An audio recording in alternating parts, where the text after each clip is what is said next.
Now, President Trump and his administration have been caught using aid for Ukraine as a bargaining chip to pressure the country to investigate Donald Trump's political opponents. Now, you might say, wait a minute, they've already been caught. In fact, you had not only the memo that the White House itself released, but also the whistleblower complaint. What else can come out? What other evidence can show that, yes, this was politically motivated? Well, we have receipts, we have text messages now. Oh. So now, House Democrats on Thursday released a bunch of text messages between top U.S. Diplomat provided to them by Special Envoy to Ukraine Kurt Volker. So these are State Department employees that have been doing these exchanging these text messages. So now the text showed that the Trump administration had attempted to use a possible meeting between Trump and Ukrainian leader Volodymyr Zelensky to pressure the Ukrainians into launching an investigation into Biden and his son Hunter Biden. So let me tell you who's involved here. So you have Bill Taylor. Bill Taylor is the top U.S. diplomat in Ukraine. Then you had U.S. ambassador to the European Union, Gordon Sondland. You had Kurt Volker, who resigned last week. Rudy Giuliani and Andrei Yermak, who is an advisor to Ukrainian President Vladimir Zelensky. So now, let me give you kind of a breakdown of these texts, when they happen, so you can kind of get a sense of what's really going on. Because there's a lot of information here, there's a lot of stuff that's come out. So now the texts actually begin July of this year. Now, Volker and Sondland had tried to set up a meeting, a phone call between Trump and Zelensky. So now they're trying to do that because, look, they work at the State Department, and I think maybe a lot of them believe that, hey, man, look, we just want to set up a good working relationship with the Ukrainians. And so Donald Trump wants a meeting with Ukraine, with Zelensky. That's fine. That's our job, right? We set it up. But there's a flag.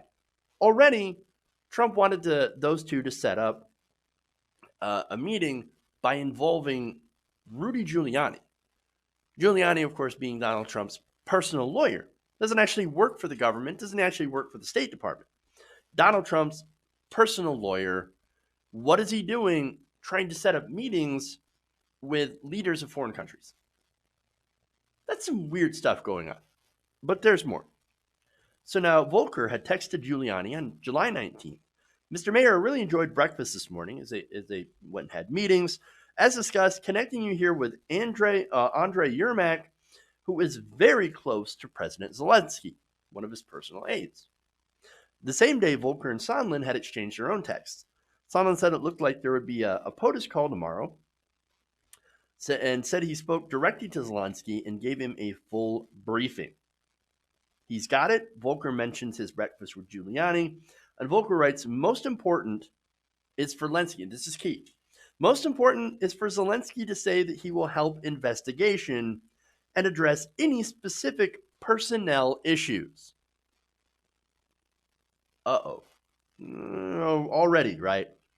So these texts clearly show that in order to get that meeting with Trump, this was on July 20th, right? 5 days before the call, Zelensky had to say that he will help with this investigation. Now, in the text, Joe Biden wasn't explicitly mentioned, but what was mentioned was Burisma. Burisma is the Ukrainian gas company that Hunter Biden was involved with.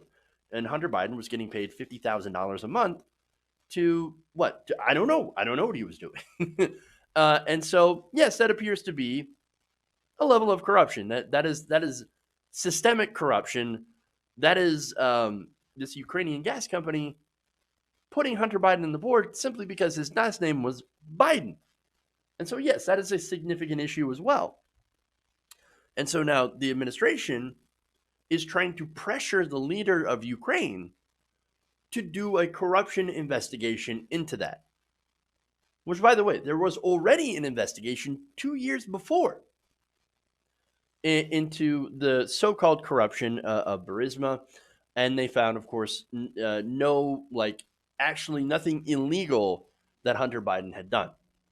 Now, again, that doesn't cover the, systemic corruption, But systemic corruption, by its nature, is rarely illegal. So there's that, right? So now, 2 days later, Taylor, the top U.S. diplomat in Ukraine, had expressed some concerns, saying that he's heard that President Zelensky is sensitive about Ukraine being taken seriously, not merely as an instrument in Washington domestic re-election politics. So, look, Zelensky, he's in a pretty difficult position, right? So he wants to be relies on this aid to defend his country against Russia. Russia, of course, had already annexed Crimea at that point, and so Zelensky's like, "Look, I don't want Russia to come in and take more of our territory. So we're relying right now on both the EU as well as the United States for aid money to make sure that we can defend ourselves. So we rely on that." But at the same time, he's like, "Look, man, I, I don't want to be stuck in your political nonsense. I just want to make sure our concerns are being taken seriously. I got my country to look out for. I don't really care about your internal politics." And so they send that message, right? And so, like Taylor had mentioned, Zelensky is very sensitive to that, and he wants to be taken seriously, and of course, not be involved in this re-election campaign. Essentially, is what this is. Now, Sondland responds that it's important to, quote, get the conversation started and relationship built, irrespective of the pretext. So it's like, don't care about that. Just get a relationship going already. And then, again, we don't care about the pretext too much, whether it's be, on the investigation or whatnot. Just do whatever you can to make sure that we have this relationship. And Sondland had responded, quote, I am worried about the alternative of not having a relationship, right? So now Volker and Sondland had appeared to have been trying to get Trump to give the new Ukrainian government a chance, right? Now, they heard, including from Giuliani, that what Trump wants the most is Zelensky's commitment to do a political investigation into Burisma, into CrowdStrike, and like I said, Hunter Biden, which is related to Burisma. So now here comes a July 25th text, which happened shortly before Donald Trump's phone call with Zelensky. Volker wrote, heard from the White House, assuming President Z convinced Trump that he will investigate / get to the bottom of what happened in 2016, we will nail down date for visit to Washington. So, of course, that what happened in 2016, Mueller investigation.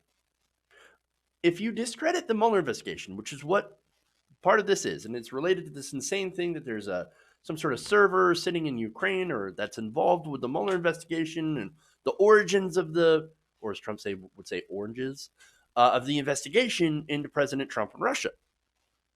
Insane conspiracy theory. There's no actual truth to it, but like I said, Donald Trump, I've said before, Donald Trump's an idiot. He believes in all these sorts of conspiracy theories. So the point of discrediting that investigation, which would be looking into this, into CrowdStrike, etc., would help Donald Trump politically. So that's why he's interested in this, right? So now, the aid to Ukraine wasn't explicitly mentioned, but there is still quid pro quo in that. Again, that the thing of value being discrediting that information that will help him, Donald Trump, politically. Now, Yermak understood this, right?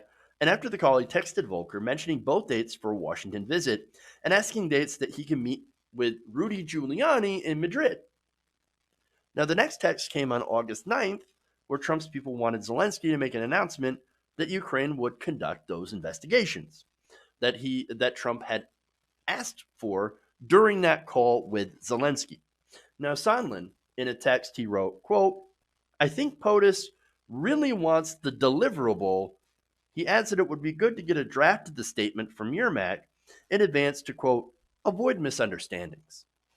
So, okay, Trump and Zelensky had this call. Zelensky's like, oh, sure, whatever you want. Yes, we will look into the corruption, which, of course, Donald Trump's too stupid. So he's like, let's investigate Biden.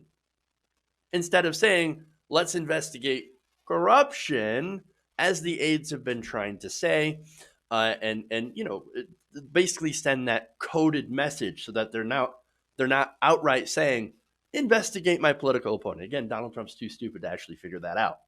Um, and so one of the things that they said they wanted the Ukrainians to do is to draw up this announcement that they were going to do, announce these investigations ahead of time and show it to Donald Trump's team.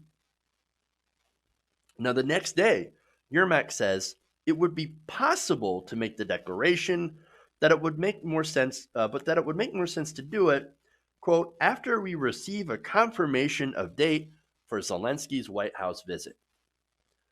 Hey, man, look, we'll do this, but you got to promise us. You got to give us a date for when we're going to come to Washington. Clear quid pro quo. Once we have a date, Yermak said, he'll call for a press briefing in which he'll announce, quote, among other things, Burisma and election meddling and investigations. So that's in August. So none of that mentioned the military aid. That doesn't come until September, where we have this text. Are we saying now, and this is Bill Taylor, right, asking Volker and Sondland on September 1st, quote, are we now saying that security assistance in White House meeting are conditioned on investigations? Sondland simply replied to this by saying, quote, call me. Don't do this in texts. Don't just say that. No, because we know that's illegal. Call me because there's a paper trail. If you text me, these texts could come out, which they have. Volker released these texts. And so now we have that paper trail. Now we have proof of quid pro quo. But you can tell that Sondland's like, oh, I knew that what I was doing was wrong. Hide it. Call me. Like, shut up. Don't put this in text. Now, on the 9th, Taylor also drops this. He says, quote, as I said on the phone, and this is an allusion to the phone calls that they've had.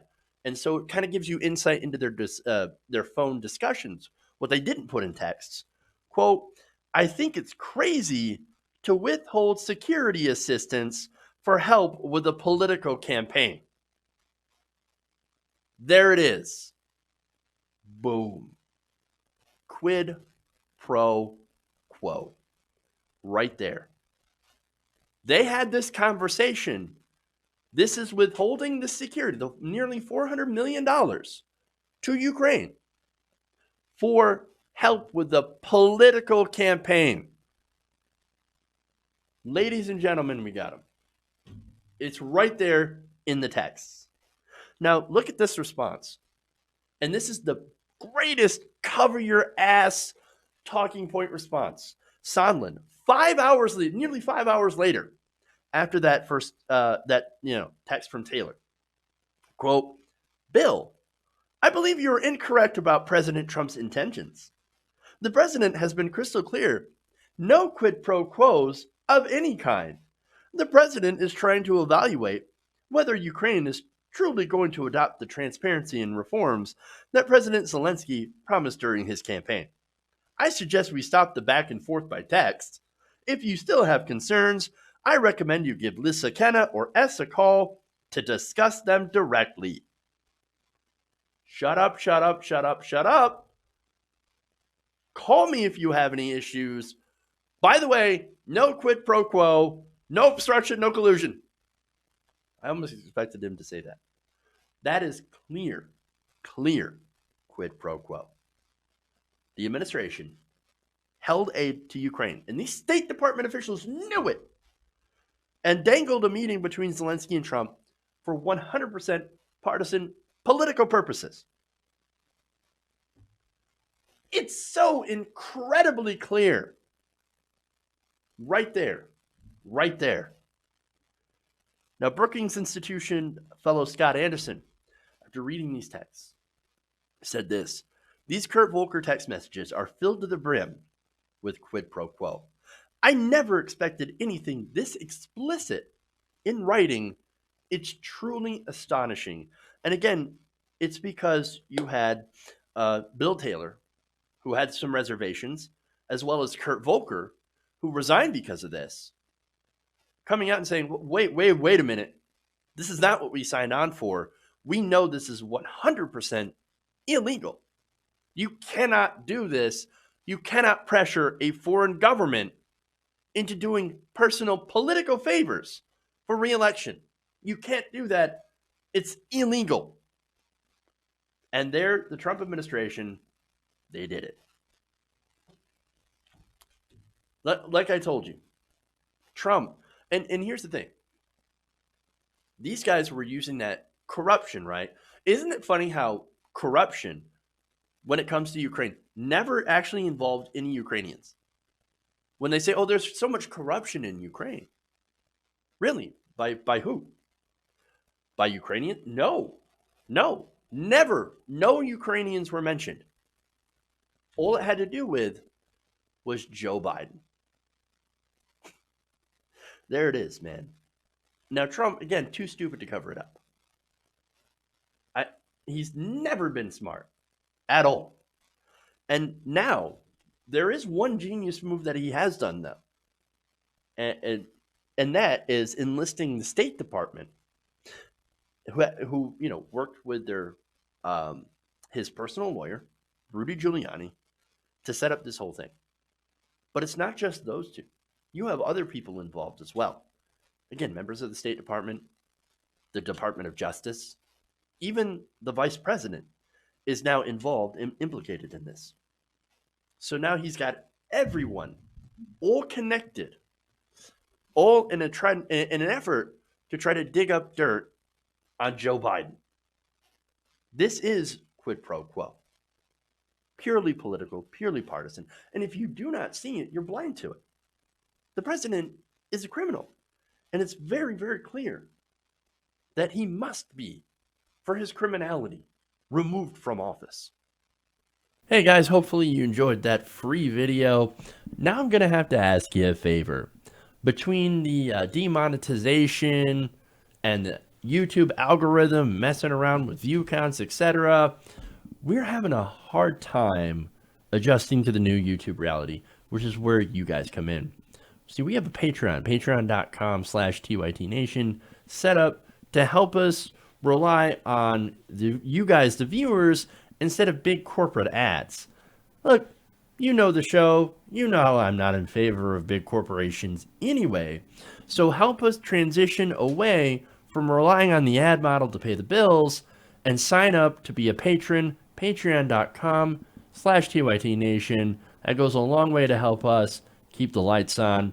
And you guys will know that you're supporting independent, progressive media.